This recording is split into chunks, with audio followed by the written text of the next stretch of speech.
They told you life is locked inside fixed rules, that nothing changes unless you struggle for years or get absurdly lucky. But here's the twist. What's been kept hidden in closed circles and ridiculed by mainstream voices is a mechanism that doesn't just rewrite your future. It can also reshape your past. For centuries, the spiritual elite has quietly mastered this silent code, shifting their inner frequency until the world around them bends to match. While the majority stay trapped in cycles of fear, limitation, and scarcity, a few already live in realities where time and space obey their will. And here's the part that might shock you. You already tap into these states without even realizing it, but you've been trained to ignore them. Every single thought you hold is an invisible command to the universe, and the universe obeys. So the question is, will you keep echoing the program they installed in you? Or will you take control, step into the dimension that has always been yours, and claim it before this knowledge disappears again? If you're ready to explore the real mechanics behind changing dimensions, hit subscribe and turn on notifications, because that's how YouTube makes sure you keep receiving content like this. Most people think of reality as something solid, external, and completely independent of the mind. You wake up, deal with whatever life throws at you, and maybe, if you work hard enough or get lucky enough, things will finally change. But what if that entire framework was wrong? What if reality doesn't happen to you, but through you? This isn't about wishful thinking, or the kind of motivational talk that feels good for a few minutes and then fades away. This is about something deeper, an underlying structure that connects consciousness, vibration, and physical events. A structure that ancient traditions carefully encoded into symbols, and that modern physics is only beginning to glimpse. Think about this. Every experience you've ever had, every coincidence, every relationship, every so-called random turn in your story wasn't an accident. It was a reflection of the frequency your consciousness was sustaining at that moment. That's why some people repeat the same struggles again and again, while others seem to step into entirely different worlds where opportunities appear out of nowhere. The real difference isn't external circumstances. It's not education, background, or luck. It's state of being. And state of being is what we'll call a dimension. A dimension isn't the faraway place hidden behind a cosmic veil. A dimension is a lens of consciousness. And when you shift the lens, the picture of reality reorganizes itself. That's why when people talk about a quantum leap, they're not exaggerating. They're describing what happens when consciousness tunes into another frequency, just like a radio receiver locking onto a new station.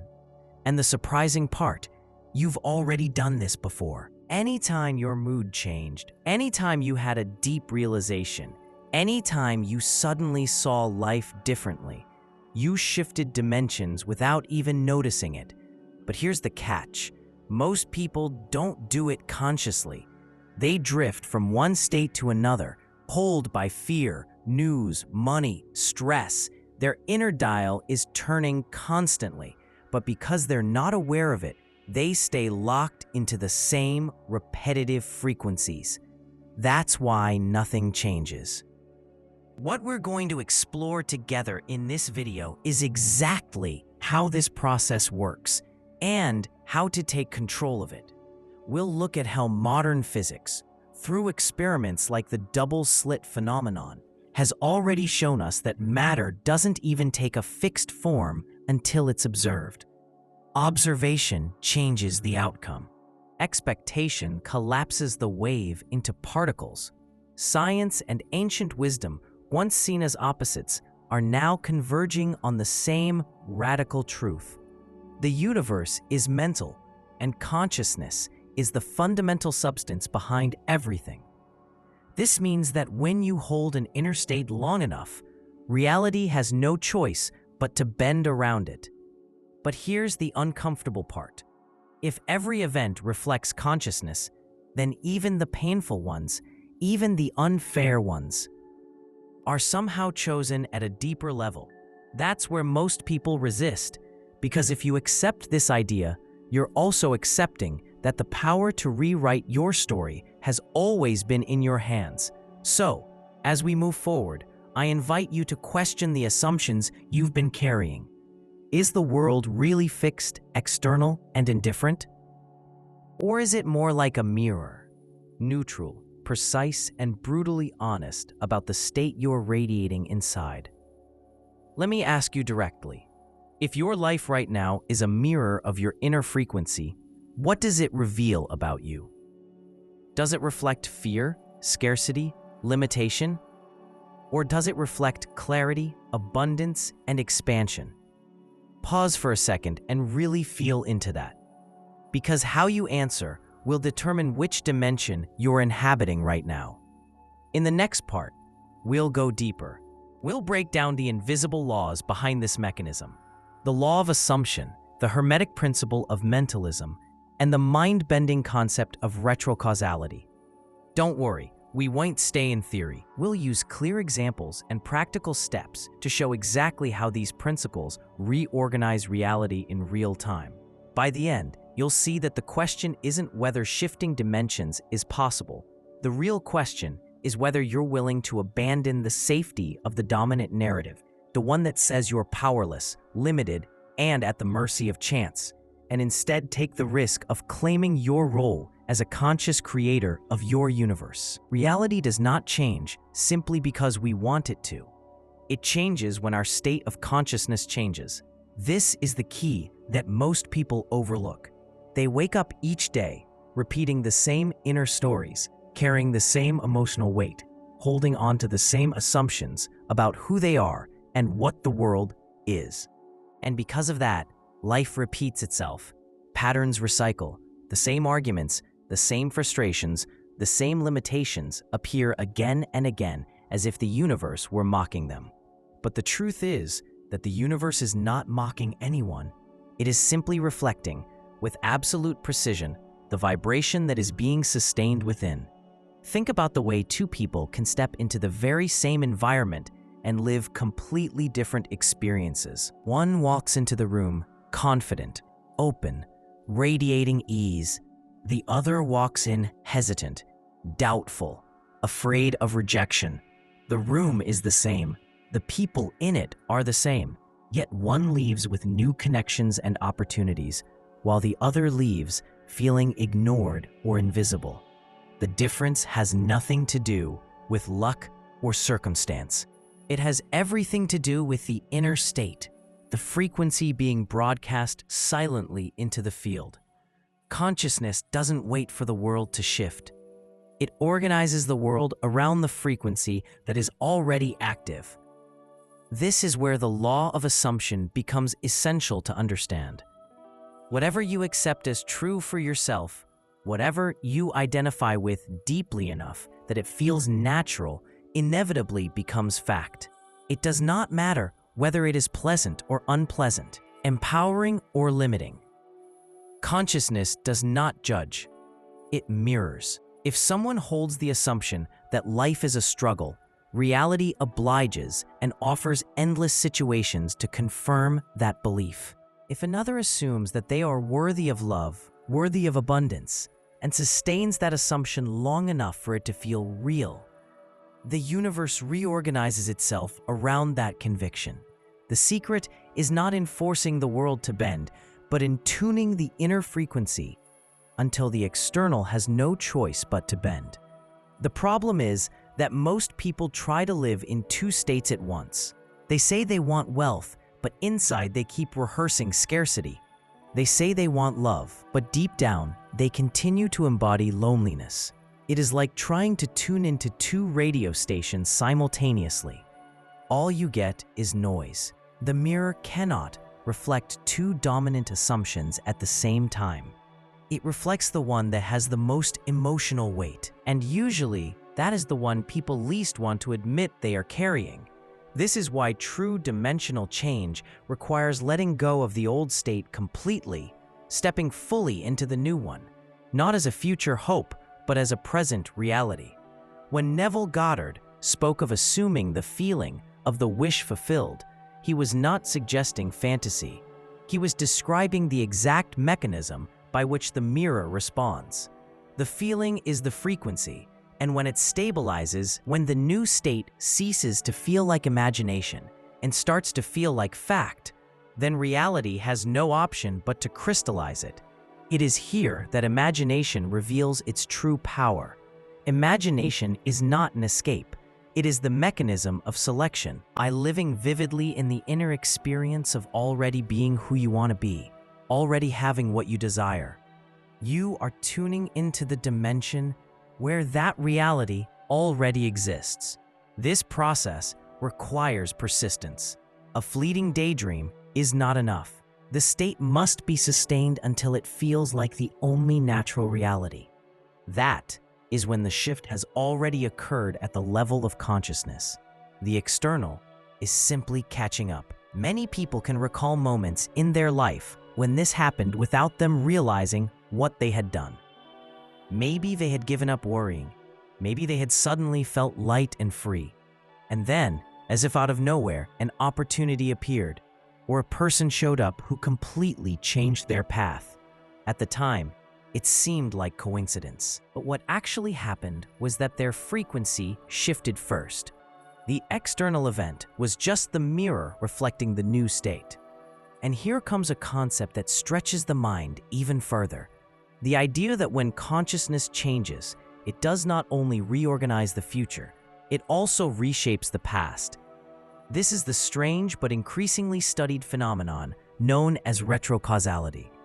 In physics, theories like Wheeler and Feynman's absorber concept or John Cramer's transactional interpretation suggest that actions in the present can influence what is perceived as the past. At first glance, this sounds absurd, but when you understand that time itself is not a straight line, the idea becomes less impossible. From the perspective of consciousness, everything exists at once. Past, present, and future are only points of perception, cutouts within a larger field of possibilities. When you shift frequency, you are not only stepping into a new future, you are also stepping into a past that aligns with that new state.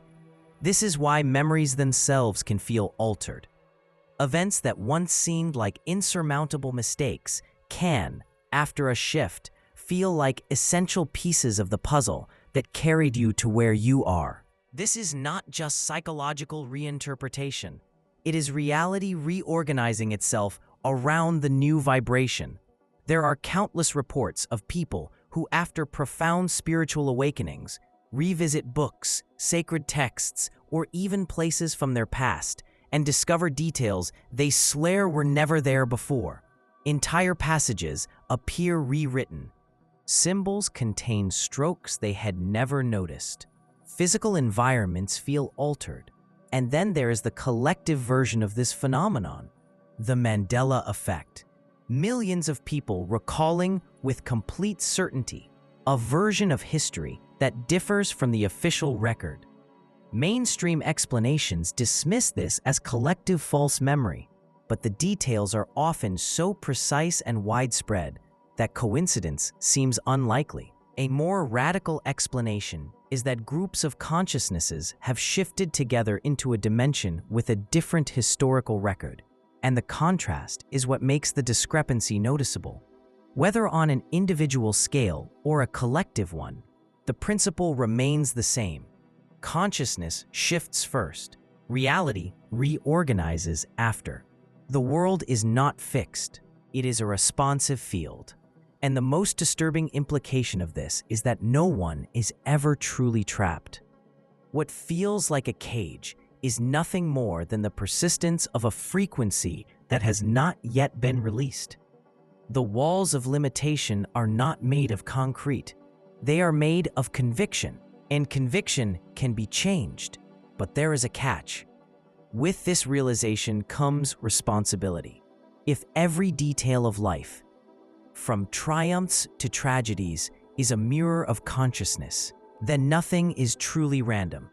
Even the unwanted, the painful, the unjust has been selected at some level of being. This does not mean that anyone should blame themselves. It means that they hold far more power than they have been taught to believe. It means that the key to freedom is not waiting for the world to change, but deciding to inhabit a new state of being and holding it long enough for the mirror to adjust. This is why dimensional shifts are not occasional miracles. They are a natural mechanism. They happen all the time, often unnoticed. The difference between drifting unconsciously and shifting deliberately is awareness. Once you see that the world is a mirror, every event becomes feedback. If life feels heavy, it is not because fate has singled you out. It is because a frequency of heaviness is being sustained, and the moment you truly abandon it, a new reflection becomes. The second stage of understanding dimensional change is not just about realizing that consciousness shapes reality, but about learning how to stabilize. In doing so, it continuously feeds the very frequencies that sustain unwanted experiences.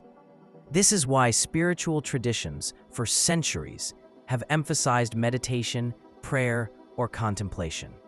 These are not empty rituals. They are techniques for reclaiming attention. They are practices that redirect the beam of light from what is not wanted to what is chosen. Imagine your reality as a giant screen filled with pixels of light. Each pixel represents a possibility, an aspect of experience.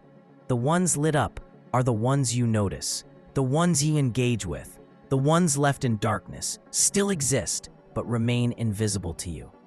When you change your state of consciousness, you are turning on different pixels while letting others fade. Suddenly, people, opportunities, or solutions that felt impossible to find appear as if they had always been there. And in truth, they were. They were simply unlit, waiting for your frequency to align with them.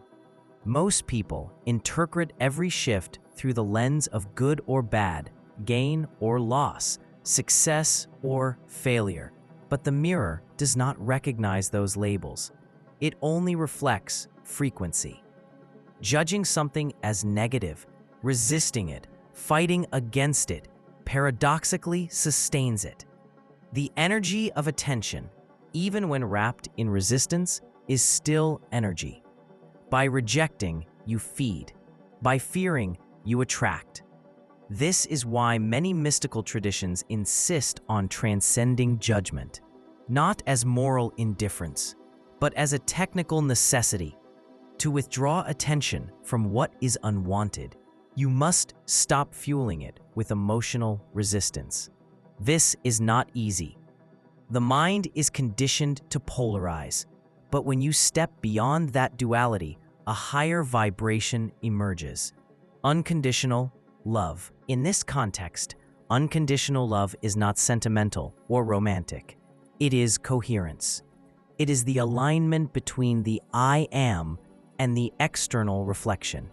It is the recognition that everything appearing in the mirror is part of the vibrational field you sustain. When there is no internal conflict, when acceptance replaces resistance, the reflection becomes smoother, clearer, more aligned. This is the vibrational state that traditions call enlightenment, but in practical terms, it is simply the absence of contradiction between inner state and outer world. Another dimension of this process is retroactive. When you stabilize in a new state of consciousness, your relationship to your past changes. Episodes that once haunted you begin to look different. What you once saw as failures transform into stepping stones. What once felt unfair begins to make sense as part of a larger alignment. At first, this seems like psychological reframing. But with time, you notice that even the facts themselves shift. Memories alter, details rearrange. The past itself bends to fit the new frequency. This is retrocausality in action, and though it disturbs the logical mind, it liberates the creative mind. It means nothing is fixed. It means healing is not only forward-looking, but also backward-reaching. This is where the Mandela effect reappears as collective retrocausality. When a group of people sustains a shift in frequency, the shared record of reality adjusts. What was once agreed upon as fact is rewritten. For some, this is frightening because it suggests instability in the world they once trusted as solid. For others, it is exhilarating because it proves that consensus reality is not final. It proves that even history is fluid. What matters is not whether a detail is right or wrong, but which dimension of memory you are inhabiting. The implication of this is staggering. If both the future and the past are malleable, then the only true anchor is the present state of consciousness. That is the point of power. And this is why the discipline of attention is not optional. Every moment you are choosing a dimension. The choice may be unconscious, driven by old assumptions. The lag you see in the physical world is only the time it takes for matter to rearrange around the new pattern. The third barrier is inconsistency.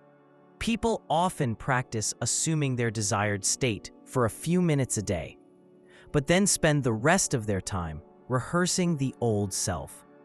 They affirm abundance in the morning, but complain about money by afternoon. They visualize love, but embody loneliness the rest of the day. This split keeps them oscillating between dimensions, never stabilizing in either. The result is confusion, half manifestations, and fragmented experiences. The solution is immersion. The new state must become the default. It must be lived, breathed, rehearsed internally until it feels more natural than the old state. When it becomes second nature, reality locks into it. This is why persistence is so emphasized in teachings about creation. The universe is not testing you. It is simply mirroring you. If the mirror has not yet changed, it is not because you are failing, but because the old vibration is still dominant. Keep inhabiting the new state until it stabilizes, and the reflection will follow. The delay is not punishment. It's the natural inertia of reality catching up to consciousness. To make this practical, consider again the metaphor of the radio. Each station is already broadcasting, but the moment you lock into one frequency, the signal becomes clean. In the same way, when you stop oscillating between states, reality cleans itself up. Events align, opportunities appear, synchronicities multiply, not as random miracles, but as inevitable results of coherence. At this level, even the concept of miracles dissolves. What once felt supernatural becomes ordinary. A sudden healing, a perfect encounter, a door opening exactly when needed. All of these stop being exceptions and start being the norm. The universe is not breaking its rules. It is revealing them. And the rule is simple. Consciousness first, reflection after. Of course, this understanding also brings a heavier responsibility. You cannot outsource authorship anymore. You cannot blame fate or luck or others. If reality is your mirror, then every experience is your own selection, conscious or unconscious. This recognition can feel uncomfortable, even unbearable at first. But it is also the ultimate liberation, because if you chose it, you can choose differently. Nothing is permanent unless you sustain it. This principle, applied on a collective scale, explains the cycles of society itself. Structures built on fear, control, and scarcity persist only because enough people vibrate in tune with those states. The moment a critical mass of individuals sustains higher frequencies, frequencies of cooperation, trust, abundance, those old structures begin to collapse. At first, this collapse looks chaotic. Institutions fail, systems break down, but underneath, what is happening is reorganization. The mirror is adjusting to a new collective state. In this sense, even the turbulence of our current world can be seen not as the end, but as a shift. What is breaking is what no longer resonates. What is emerging is what has been chosen at a higher level. The question is whether each person will align with the fear of collapse or with the excitement of recreation. Both dimensions exist. The one you live depends on which frequency you feed. This brings us back to the practical essence of the teaching. It is always now. There is no waiting. There is no future arrival. The state you assume now is the dimension you inhabit. The universe does not delay. It reflects immediately at the level of consciousness, even if the physical takes time to rearrange. So the practice is not to wait for proof, but to embody the state now, to feel, to think, to act from it until it becomes natural. Proof will come, but only after. In the end, the dimensional shift is not about leaving this world for another. It is about recognizing that this world itself is fluid, layered, and responsive. You are not stuck. You are not small. You are not at the mercy of chance. You are the selector, the tuner, the author. Every choice of focus is a choice of reality. Every sustained assumption is a doorway. And the only true question is, which dimension are you willing to call home? But here is where it gets even more intriguing. If reality is nothing but the reflection of your inner frequency, then what about the experiences that seem to appear from nowhere? The sudden meeting that changes everything. The unexpected loss that forces a new path. The mysterious synchronicity that feels too precise to dismiss. Are these random accidents, or are they signs pointing to the dimension you are currently sustaining? This question is not meant to end the journey. It is meant to open the next doorway, because the deeper you go, the more you realize that every detail, no matter how small, is a code, a mirror, a clue to the state of consciousness you are inhabiting. And when you begin to read reality like a language, life stops being chaotic and starts becoming intelligible. That's why you can't stop here. The next step will take you further into the mechanics of shifting dimensions, beyond theory into application. It's where knowledge becomes practice, and practice becomes transformation. So before you leave, let YouTube guide you. Another video is about to appear right here on your screen. It's not random. It's part of the sequence, the mirror pulling you deeper into this path.